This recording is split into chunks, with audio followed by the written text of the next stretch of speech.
Yo, what up everyone? So, just woke up and saw that there is some stuff in the forums actually. So, first of all, we'll quickly look over the first post, and there is actually a big March update post regarding all of the information. I haven't read it yet, just skimmed through the main topic names.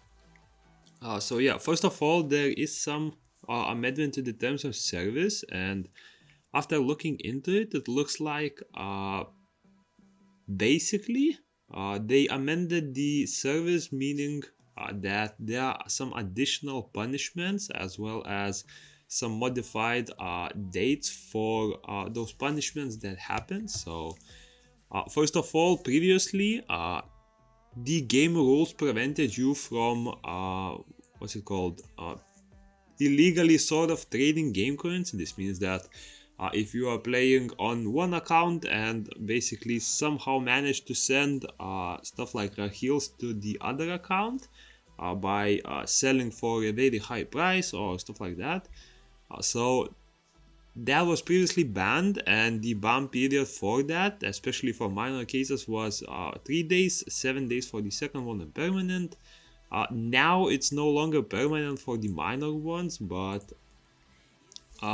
there is an additional what's it called, additional way to get a band, and that includes boosting. So stuff like purposely losing in arena or brawl arena whenever you match with yourself, or simply purchase services that can boost you even if those already exist. I'm not sure about that, but at least you can do that with your own account. So yeah, make sure to not do that, because it will be a bannable offense now, and you may end up getting a suspension for it. And now jumping into the main update, it's the March update information. So this is a developer's note for all of the information that happened during the surveys, what's planned for the March release and stuff like that. So we'll look over it, and I'll give you my thoughts on it as well. Okay, greetings from the Summoners team. Prior to introducing the updates, thank you for your valuable feedback on the Summoners World Chronicles Satisfaction Survey, which was held 5 days from February 14th. Today, based on the survey results, we will guide you through the updates scheduled in March.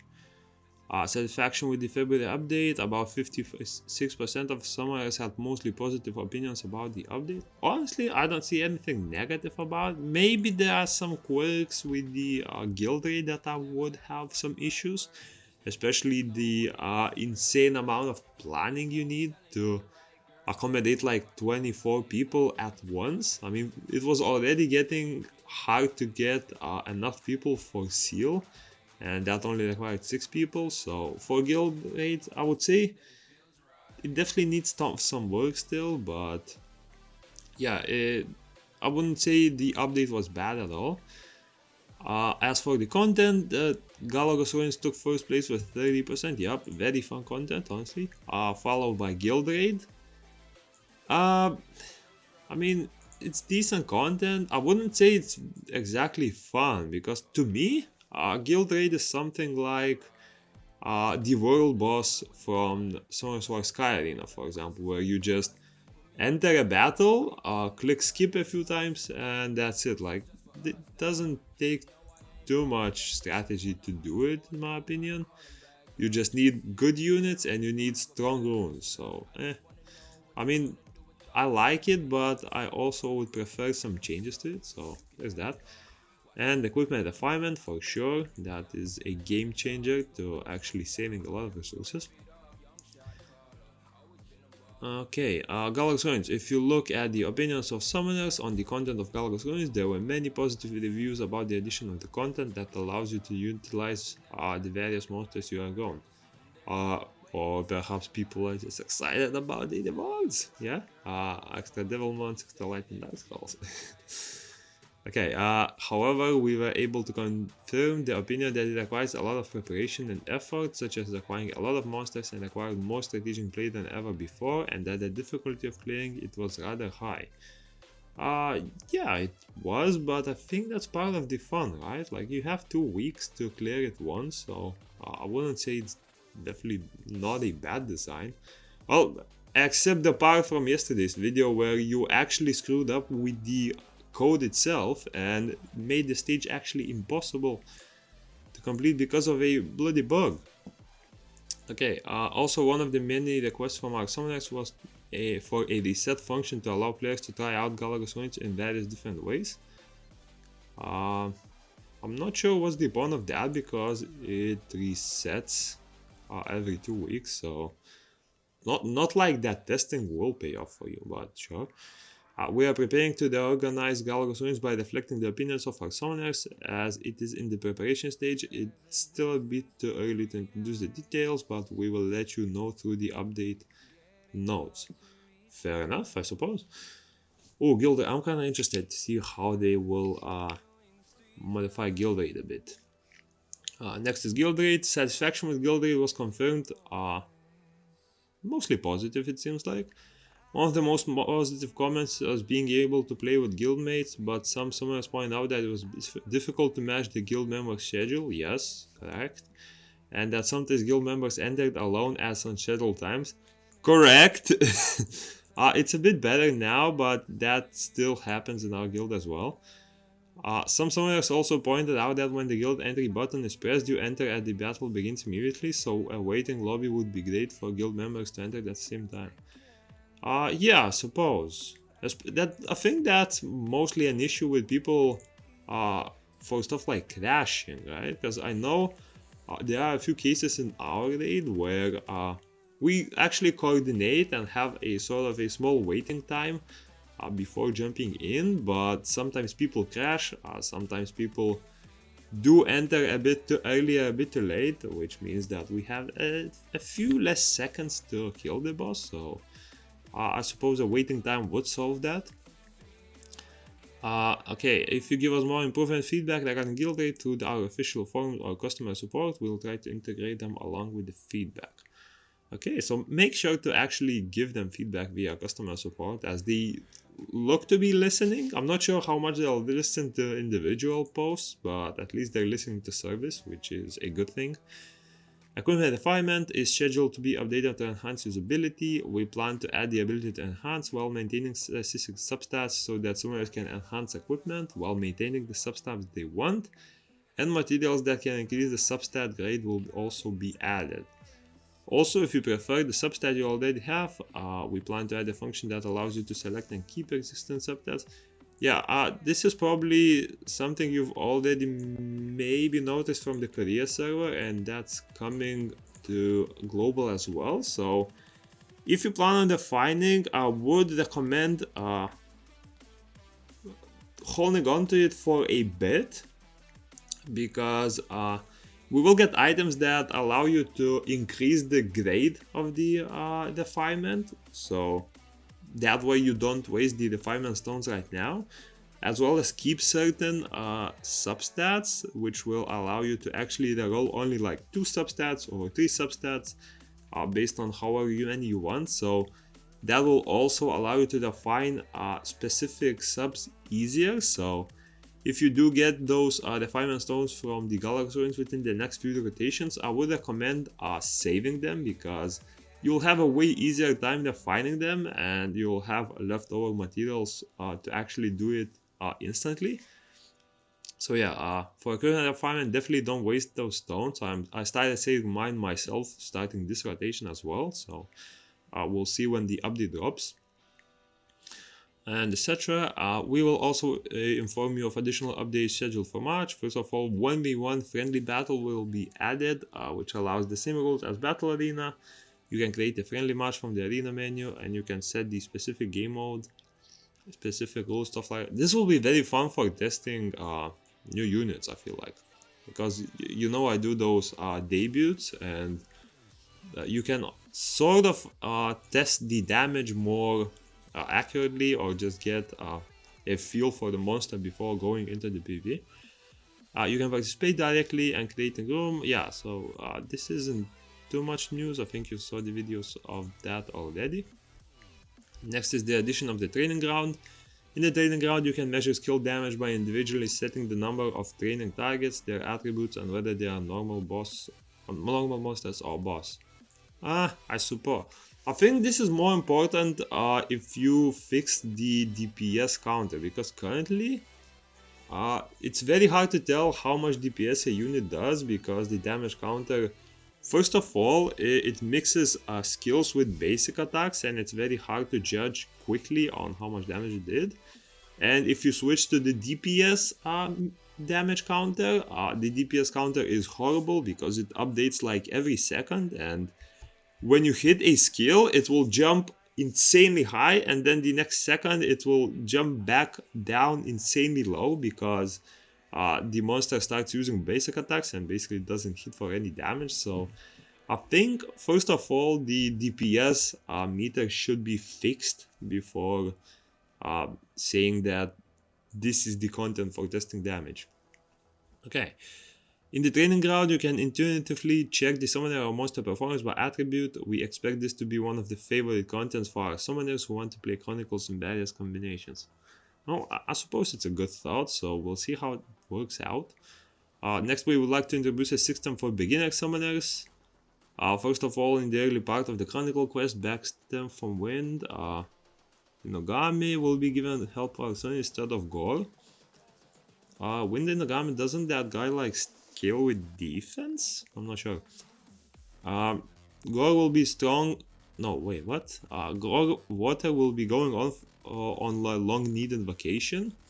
From now on, you can proceed with the early quest with Inogami Wind. I mean, it's better, I guess, right? Because it's a 4-star, and that will lead you to a bit more power. It also is in the wind element, so stage 1 he will have more power against all of the water bosses, so I suppose it's a good thing.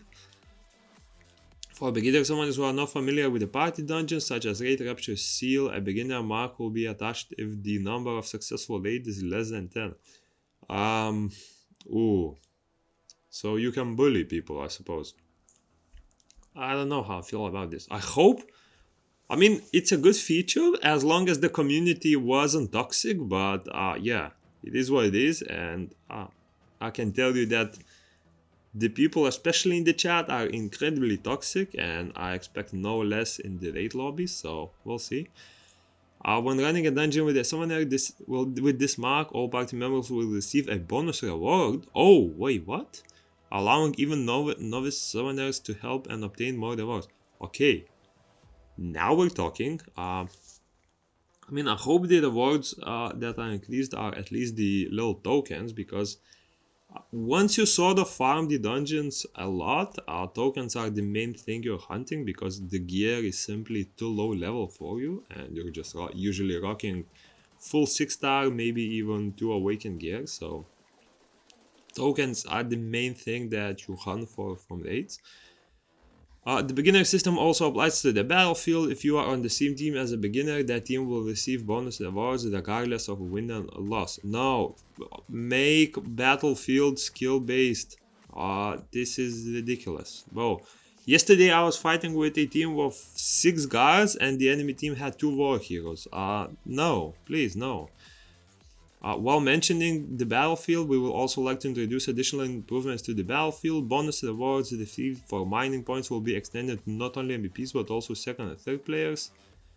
In addition, the ability to view detailed information about team members on the status board and the result screen in the battlefield will also be added. Skill-based matchmaking! Nothing else is needed. Thank you. The following are additional improvements. Points related to the hero area. Creature book will be added to the hero area, and all previously defeated records will be retroactively applied. Ooh, prepare to get a lot of rewards, boys. Damn. It's gonna be like, what, all of the creatures? So you're expecting like 5 to 10,000 crystals easily. Also, you can check whether bosses and release monsters have respawned or their remaining time without entering each area, so you can play more comfortably. Yeah, that's pretty good. Here are some other convenience improvements. Solar mana usage rules options will be changed. Individual skill usage on-off functions already exist, and the skill usage mana value is set based on the highest mana consumption value of the summoner skill. So the existing mana value setting will be removed. Okay. Wait, what? And the skill usage mana value is set based on the highest mana consumption. I do not understand this at all.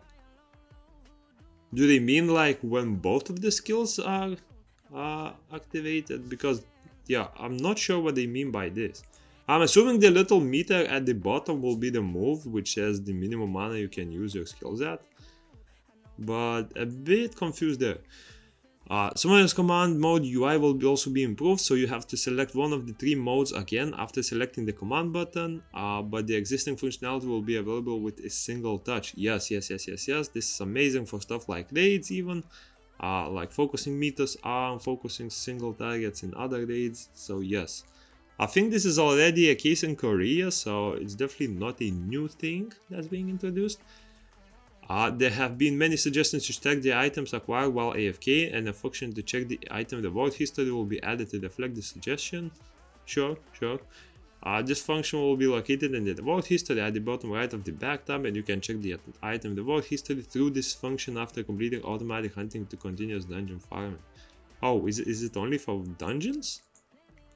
I was expecting it to apply to random raids. I feel like that's way more important than dungeons, because in dungeons you usually expect what you get. Like if you enter an SS dungeon 100 times at like what, level 10, you know that it always drops 14 essences, so you know that you will get 1400 of them. So I'm not sure what's the point of it in raids, but it would be very useful in actual AFK farming in various scenario areas.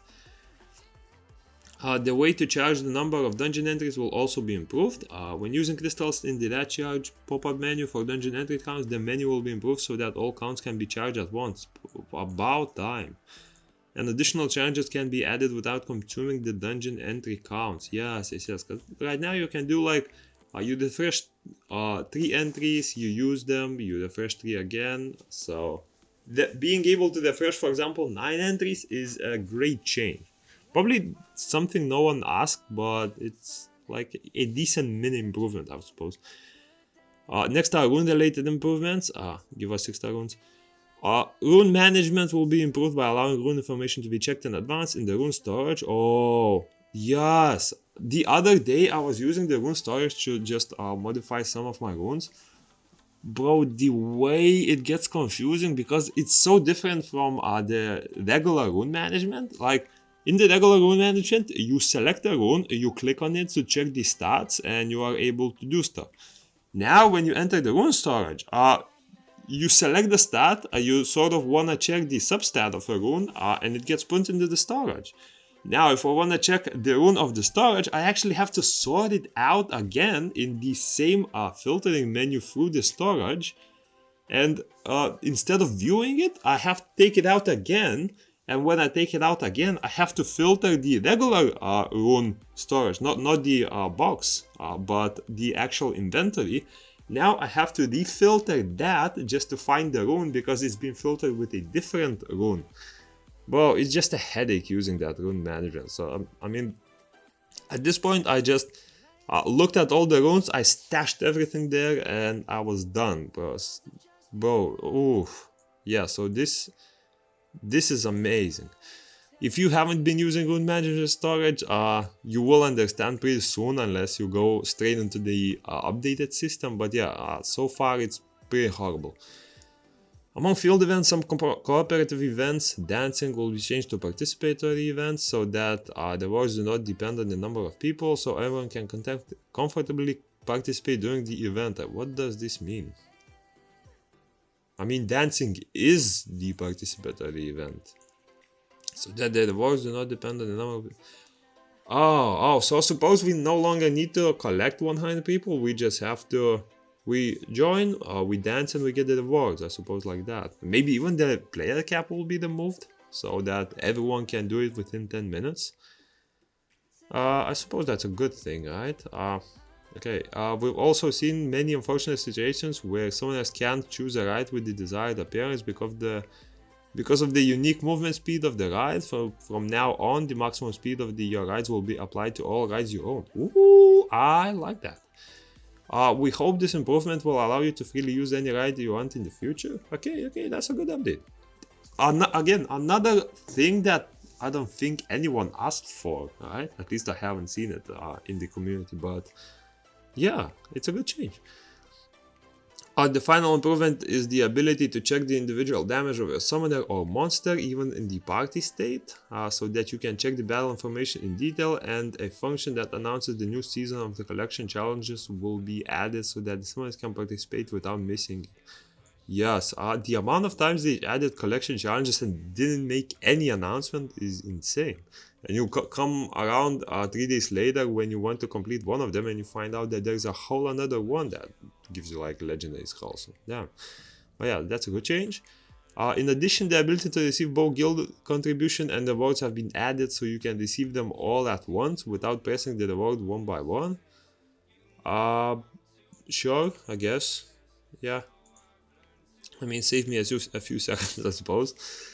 In addition, transportation of Pioneer, a monster that many of our summoners ourselves, will be added. The transmog can be purchased in the Arena shop. Whoa, that's new. So we recommend that you play Arena every day. I would still recommend you to get the outfit first before going for the transmog. This does not look like a Pioneer at all, I'm not gonna lie. But fair enough. Going through the survey, we could see that a lot of summoners were waiting for a specific monster to appear. Oh, I wonder who that could be, right? I wonder who that could be. We would like to introduce the introduction of the March update by announcing the good news that this monster will finally be available. So yeah, the Vampire Hunters, they're coming in March. I predict that they will be coming 4 weeks after the current event that dropped, or whenever the banners for the limited units end, and that would be the March 23rd. So it's still a long wait, but I would suspect that Comtos does not want to have multiple Nat 5 banners at once, so it will most likely arrive either on the 23rd or the 30th of March with the regular Thursday update. And once it gets closer, I will make a separate video on the Vampire Hunter skills and what are my thoughts on him. And yeah, other than that, it looks like the update schedules and details of the content mentioned in this developer note can also be found in the update note that will be available in the future. And yeah, we at Chronicles team, thank you for your participation to make Chronicles a better game. So yeah, very positive updates in my opinion. Still, it's a bit of a shame that you cannot get skill-based matchmaking in Battlefield, because I feel like that is the most urgent change that's needed, because first of all is the main content where you get one of the main materials for upgrading, and yeah, the teams are extremely unbalanced at the moment. I feel like, you know what, I didn't think I would say this because I was always playing during the time when the matchmaking was for solo players only, because you know, like they split up the solo players and team players into different times now, but they also moved the East server time 3 hours earlier. So I used to play Battlefield at around 9 PM, but now it's been scheduled to 6 PM, and out of habit I always end up playing at around 9 to 10. Meaning that this time I actually fall into the team play category, where previously I was trying to focus on the solo one. And I have to say that the solo category is way harder than the team category, even if you are a solo player actually. Because I noticed that in the team player category, there is a lot more team play happening compared to the solo one, and it's less chaotic, as well as it's less dominated by OP players, I feel like.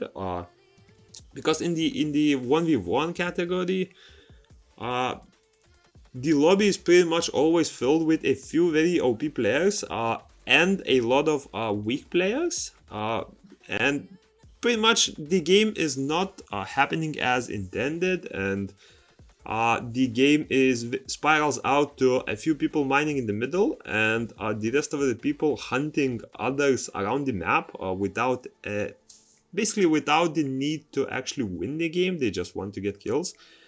While as in team play, I found that it's a little bit more balanced, where either everyone minds or everyone goes fighting, and you just have sort of more teamwork in that regard. Of course, sometimes one team will have more teamwork than the other, so the matches usually end with a very big point difference. But yeah, I feel like the team mode is sort of the way a battlefield should stay permanently, instead of being split to solo and team modes, because it's still only parties of 3, it's not parties of 9. So it's not the case where a single a single group can dominate over the other team, and the teams are usually still pretty balanced. I suppose you can call them balanced that way. So yeah, good updates overall. Shame that there is no battlefield balancing yet, but yeah, we'll see what happens soon. The next maintenance will be on Thursday, and it will not take long. This means that there will be no new content apart from a few events added, and yeah, I'll see you in the next one.